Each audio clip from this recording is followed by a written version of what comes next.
Messi വരുമോ ഇല്ലയോ, Messi ചതിച്ചാശാനെ, Argentina ചതിച്ചാശാനെ എന്നൊക്കെയുള്ളായിരുന്നല്ലോ ചർച്ച. അതുമായി ബന്ധപ്പെട്ട ഒരു അപ്ഡേറ്റ് ആണ്. അർജന്റീനിയൻ ഫുട്ബോൾ ടീമിനെ കേരളത്തിൽ എത്തിക്കാനുള്ള ശ്രമത്തിൽ സർക്കാരിന് ₹1 പോലും നഷ്ടം സംഭവിച്ചിട്ടില്ലെന്ന കായിക മന്ത്രി വി അബ്ദുറഹ്മാന്റെ വാദം പൊളിയുന്നു.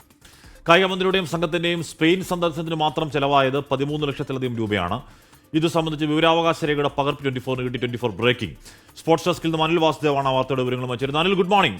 ഇപ്പോൾ നമ്മുടെ മെസ്സി വരുവാണെങ്കിൽ മെസ്സിയെ കാണാൻ വേണ്ടി മന്ത്രി സ്പെയിനിലേക്കൊന്നും പോയി മെസ്സിയെ കണ്ടാൽ കുഴപ്പമില്ല. അത് ചിലപ്പോൾ നമ്മുടെ കായിക പ്രേമികൾക്ക് വേണ്ടിയാണ്. പക്ഷേ അർജന്റീനൻ ടീം ആ സമയത്ത് സ്പെയിനിലില്ല. അർജന്റീനൻ ടീമിൻ്റെ അല്ലെങ്കിൽ അവരുടെ AFAയുടെ ആരെങ്കിലും ആ സമയത്ത് സ്പെയിൻ ഉത്തരവാദിത്തപ്പെട്ട ആരെങ്കിലും സ്പെയിനിലുണ്ടോ എന്നറിയില്ല. സ്പെയിനിലുള്ള അവർ ഓഫീസ് തന്നെ അത് ഒഫീഷ്യൽ ഓഫീസാണോ എന്നറിയില്ല. എന്തെന്നറിയാത്ത ഏതൊരു ഓഫീസിൽ നമ്മുടെ മന്ത്രി നമ്മുടെ പൈസ ചിലവാക്കി പോയി കണ്ടു എന്നത് മാത്രമല്ല, 5 പൈസ ചിലവായിട്ടില്ല എന്ന് മന്ത്രി പറയുന്നു. ചിലവർ പക്ഷേ 13 ലക്ഷം മാത്രവും ആവില്ല. Anil, good morning. തീർച്ചയായും അങ്ങനെ തന്നെയാണ്. മന്ത്രി കഴിഞ്ഞ ദിവസം ഇതുമായി ബന്ധപ്പെട്ട് മെസ്സിയുടെ സന്ദർശനവുമായി ബന്ധപ്പെട്ട് നമ്മുടെ പ്രതിനിധിയോട് സംസാരിക്കുന്ന ഘട്ടത്തിൽ സർക്കാരിന് ഇക്കാര്യത്തിൽ ഒരു നഷ്ടം പോലും സംഭവിച്ചില്ല എന്ന് എടുത്തെടുത്ത് പറയുന്നുണ്ടായിരുന്നു. പക്ഷേ മന്ത്രി പറയുന്നതിൽ ആദ്യ കള്ളം തന്നെ പൊളിയുകയാണ്. കാരണം മന്ത്രിയുടെ ആദ്യ സന്ദർശനത്തിൽ തന്നെ, അല്ലെങ്കിൽ ആ സന്ദർശനത്തിന്റെ പേരിൽ ചിലവായത് 13 ലക്ഷത്തിലധികം രൂപയാണ്. മന്ത്രി സ്പെയിനിലാണ് പോയത്. സ്പെയിനിലെ അർജന്റീനയുടെ ഒരു ഓഫീസിൽ പോയി അവിടെ പ്രതിനിധികളെ കണ്ടെന്നും അവിടെ ചർച്ചയായെന്നും ഈ ഇന്ത്യയിലേക്കുള്ള കേരളത്തിലേക്കുള്ള സന്ദർശനത്തെക്കുറിച്ച് സജീവ ചർച്ചയായിരുന്നു. അവരുടെ ചില അക്കാദമികളൊക്കെ തന്നെ ഇവിടെ തുടങ്ങുന്നു, അതിനെക്കുറിച്ചൊക്കെ തന്നെ പല ചർച്ചകൾ നടന്നതൊക്കെ തന്നെയാണ് മന്ത്രി അന്ന് അവകാശവാദം ഉന്നയിച്ചത്. ഒപ്പം തന്നെ അതുമായി ബന്ധപ്പെട്ട ചില അർജന്റീനയുടെ ചില ജേഴ്സിയൊക്കെ പിടിച്ചുകൊണ്ട് വെക്കുന്ന ചില ഫോട്ടോകളും ഒക്കെ തന്നെ മന്ത്രി പങ്കുവയ്ക്കുകയും ചെയ്തു. നമ്മുടെ ഒരു കായിക മന്ത്രി നമ്മുടെ രാജ്യത്തിൻ്റെ അല്ലെങ്കിൽ കേരളത്തിൻ്റെ ഒരു കായിക വികസനത്തിന് വേണ്ടി മറ്റു രാജ്യങ്ങളിൽ പോകുന്നത് തെറ്റെന്ന് പേഴ്സണലി ഞാൻ വിശ്വസിക്കുന്നില്ല. എന്നിരുന്നാൽ പോലും ഇങ്ങനെയൊരു എന്തോ ഒരു കാര്യത്തിന് പോയ പോലെ ആയി എന്നതിന് ഒരു തർക്കവുമില്ല.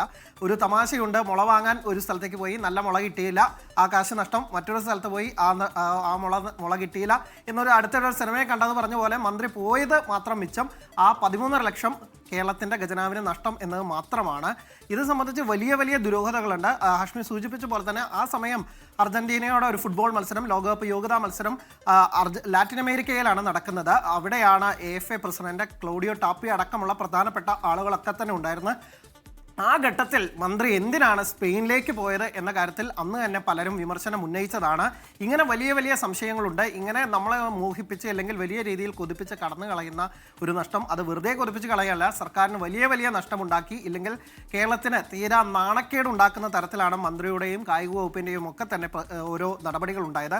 അതിൻ്റെ ആദ്യമറ്റമാണ് നമ്മൾ ഇപ്പോൾ പുറത്തുവിടുന്നത്, ഈ 13.5 ലക്ഷത്തിന്റെ നഷ്ടം.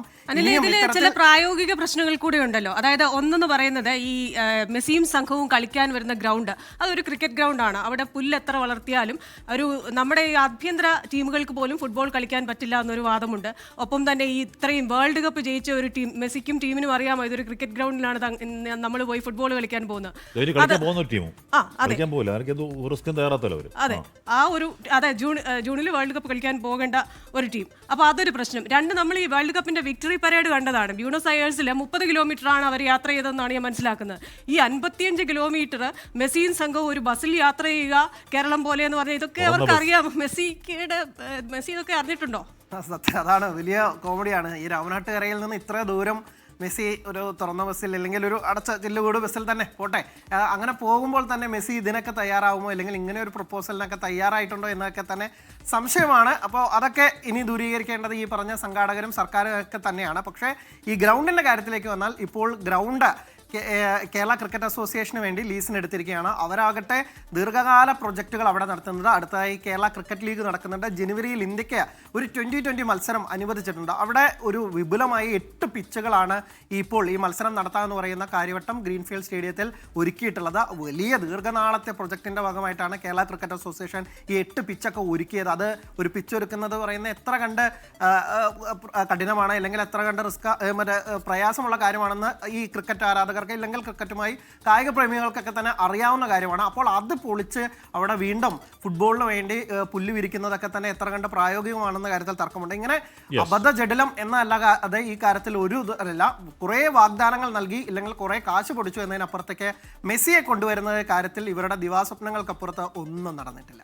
50 കിലോമീറ്റർ ദൂരം ഈ പറയുന്ന രീതിയിൽ തുറന്ന ബസ്സിൽ കോടിക്കണക്കിന് ആൾക്കാരെ അഭിവാദ്യം ചെയ്തുകൊണ്ട് മെസ്സി ഇങ്ങനെ സഞ്ചരിക്കും എന്നൊക്കെ പറയുന്നത് നമുക്ക് അറിഞ്ഞുകൂടാ, എന്താണെന്ന് അറിയില്ല. എന്തായാലും സംഘാടകർ പറയുന്നതിനപ്പുറം ഈ അവകാശവാദം ആദ്യം ഉന്നയിച്ചത് മെസ്സിയെ കൊണ്ടുവരുമെന്ന് പറഞ്ഞത് സർക്കാരാണ്.